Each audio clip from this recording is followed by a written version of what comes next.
Hi friends, எல்லாரும் எப்படி இருக்கீங்க? எல்லாரும் நல்லா இருக்காங்க. இன்னைக்கு பாத்தீங்கன்னா இளநரை முடிகளை கருமையாக்கக்கூடிய ஹேர் ஆயில் தாங்க பண்ண போறோம். இந்த எண்ணெயை நம்ம பயன்படுத்துறதுனால முடி உதிர்வை தடுத்து முடி வேகமா வளரவும் செய்யும். ஒரே வாரத்துல இளநரை முடிகளை கருமையா மாத்திருங்க. இது நான் என் பையனுக்கு ட்ரை பண்ணி நல்ல ரிசல்ட் கிடைச்சது. அதுக்கு அப்புறம் தான் நான் இந்த ஹேர் ஆயில் வீடியோவை நான் ஆல்ரெடி கொடுத்திருக்கேன். அதுல நிறைய டவுட்ஸ் எல்லாம் கேட்டிருந்தீங்க. அது எல்லாமே நான் கிளியர் பண்றேன். இப்போ நம்ம ஹேர் ஆயில் தயார் பண்ண ஆரம்பிச்சிடலாம். ஹேர் ஆயில் ரெடி பண்ணுறதுக்கு பார்த்தீங்கன்னா கருஞ்சீரகம் எடுத்துருக்கேங்க. கருஞ்சீரகம் பார்த்தீங்கன்னா பொடிசாக இருக்கும். இது உங்களுக்கு எல்லா சூப்பர் மார்க்கெட்லேயும் கிடைக்கும், மளிகை கடைகள்லேயும் கிடைக்கும். இந்த கருஞ்சீரகம் எடுத்துட்டு நல்லா காய வச்சு எடுத்துக்கோங்க. நம்ம எவ்வளவு எண்ணெய் எடுக்கிறோமோ அதை பொறுத்து தான் நம்ம இதை பயன்படுத்த போகிறோம். நான் மிக்ஸி ஜார் எடுத்து வச்சுருக்கேன். நான் 300 ml அளவுக்கு தேங்காய் எண்ணெய் பயன்படுத்துகிறேங்க.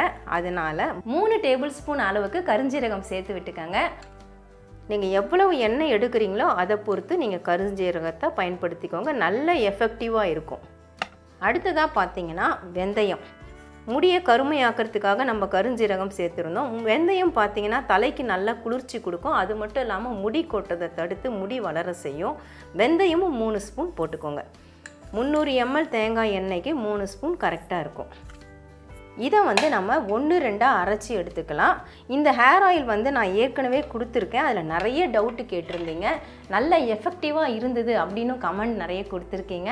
மறுபடியும் அதில் இருக்கக்கூடிய டவுட்ஸ் எல்லாம் கிளியர் பண்ணுறதுக்காகவே நான் இந்த ஹேர் ஆயில் வீடியோவை மறுபடியும் கொடுக்குறேன். இப்போ அரைச்சிட்டு வந்துடுறேன்.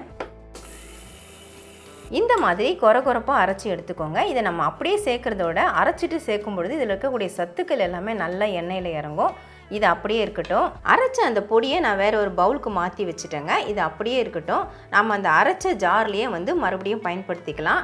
ஒரு கைப்பிடி அளவுக்கு நான் மருதாணி இலை எடுத்திருக்கேன். நிறைய பேர் கேட்டிருந்தீங்க மருதாணி இலைக்கு பதில் மருதாணி பொடி பயன்படுத்தலாமான்னு. கண்டிப்பாக பயன்படுத்தலாங்க.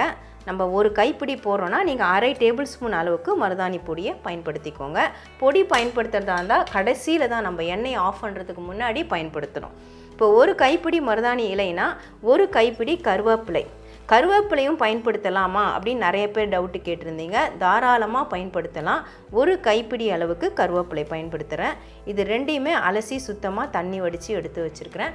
இதையும் நம்ம அரைச்சிட்டு தான் சேர்க்க போகிறோம். அரைச்சிட்டு சேர்க்கறதுனால அதோட எஃபெக்ட் நமக்கு பல மடங்கு கிடைக்கும். நான் அரைச்சிட்டு உங்களுக்கு காட்டுறேன். மருதாணி கருவேப்பிலை ரெண்டையுமே தண்ணி விடாமல் இந்த மாதிரி அரைச்சிக்கோங்க. அப்படியே ஒரு தூள் மாதிரி இருக்குது பாருங்கள், உதிரியாக. இந்த மாதிரி அரைச்சிட்டு இதையும் நம்ம ஒரு பவுலுக்கு மாற்றி வச்சுக்கலாம். அரைச்சதுக்கப்புறமா நமக்கு இவ்வளவு தான் கிடைக்கும். ஹேர் ஆயில் ரெடி பண்ணுறதுக்காக நம்ம கடாயை சூடுபடுத்திக்கலாம். எப்போவுமே ஹேர் ஆயில் செய்யும் பொழுது இரும்பு கடாயை பயன்படுத்துங்க. அதில் இருக்கக்கூடிய சத்துக்களும் அந்த எண்ணெயில் இறங்கும்னு சொல்லுவாங்க. அதுக்காக நான் இரும்பு கடாய் தான் பயன்படுத்துகிறேன். 300 ml அளவுக்கு நான் தேங்காய் எண்ணெய் சேர்த்துக்கிறேன். இது எங்கள் வீட்டில் தென்னை மரத்தில் தேங்காய் காய்ச்சதுலேருந்து நான் எண்ணெய் செக்குக்கு போய் எண்ணெய் ஆட்டி கொண்டு வந்த பியூரான தேங்காய் எண்ணெய். தேங்காய் எண்ணெய் வீடியோ வேணும்னா நீங்கள் கமெண்டில் கேளுங்க. கண்டிப்பாக நான் அப்லோட் பண்ணுறேன். 300 ml தேங்காய் எண்ணெய் அளந்து வச்சுருக்கேன். அதெல்லாம் சேர்த்துக்கிறேன்.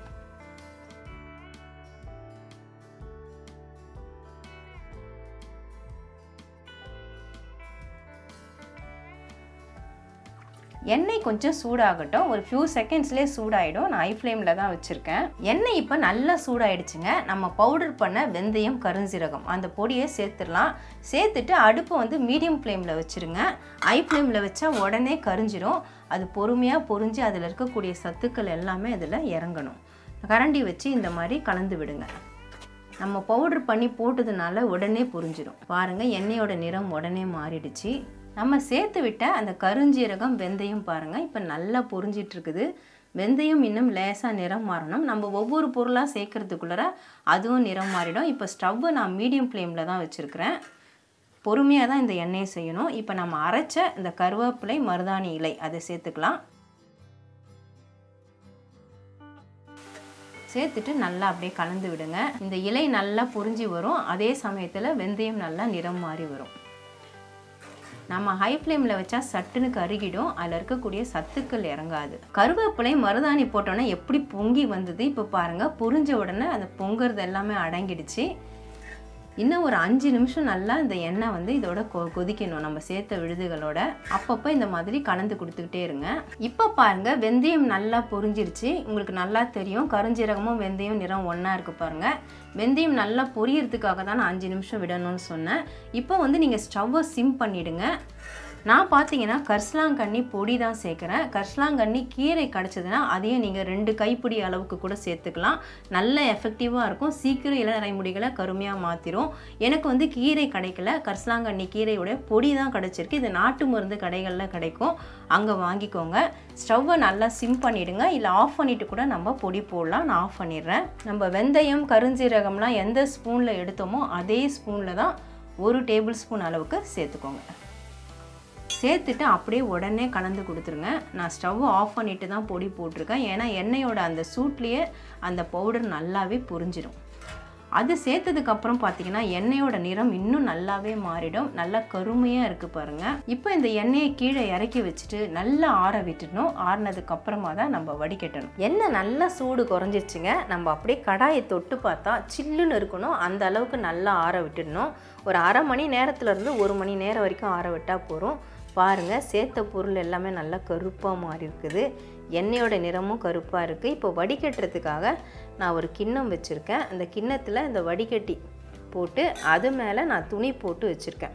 ஏன்னா நம்ம காட்டன் துணி வச்சு பிழிஞ்சு வடிகட்டும் பொழுது அதில் இருக்கக்கூடிய சின்ன சின்ன பொடி டஸ்ட்டு கூட அதில் நின்றுடும். இப்போ நம்ம வடிகட்டிக்கலாம். இந்த மாதிரி ஸ்பூன் வச்சு அப்படியே கலந்து விடுங்க. எண்ணெய் எல்லாமே இறங்கிடும். நம்ம காட்டன் துணி போட்டிருக்கிறதுனால கொஞ்சம் பொறுமையாக தான் இறங்கும். ஸ்பூன் வச்சு கலந்து விட்டோன்னா எண்ணெய் எல்லாமே இறங்கிடுச்சுங்க. இப்போ நம்ம ஸ்பூனை எடுத்துடலாம். எடுத்துகிட்டு இந்த துணியை அப்படியே சேர்த்து பிடிச்சி கைகளால் தான் நம்ம பிழிஞ்சு விடணும். அப்போ தான் மிச்சம் இருக்கிற எண்ணெயும் வரும். இந்த மாதிரி எடுத்துட்டு கொஞ்சம் கொஞ்சமாக அப்படியே முறுக்கி விடணும். பாருங்கள் எவ்வளோ எண்ணெய் வருது.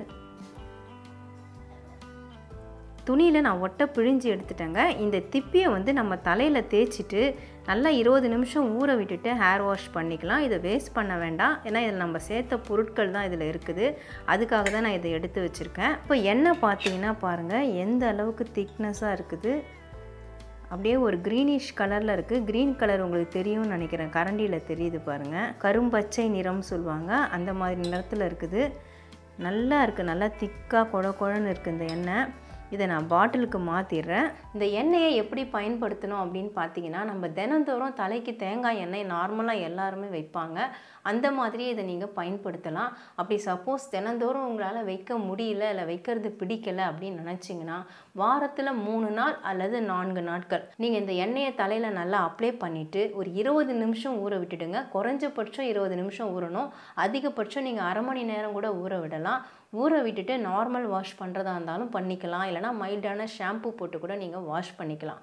ஆனால் ரெகுலராக இதை நீங்கள் பயன்படுத்தணும். இந்த மாதிரி நீங்கள் பயன்படுத்துறதுனால உங்களுடைய இளநரை முடிகள் எல்லாமே கருமையாகும். முடி கொட்டுறதும் ஸ்டாப் ஆகி முடி நல்லா வேகமாக வளர்கிறதுக்கு ரொம்ப ரொம்ப ஹெல்ப் பண்ணும்.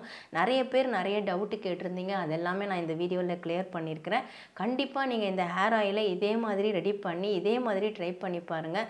100% உங்களுக்கு ரிசல்ட் கிடைக்கும். அவ்வளவுதான் ஃப்ரெண்ட்ஸ். இதோட இந்த வீடியோவை நான் முடிச்சுக்கிறேன். மறுபடியும் இன்னொரு வீடியோவில் நான் உங்களை சந்திக்கிறேன். Bye guys. Bye bye.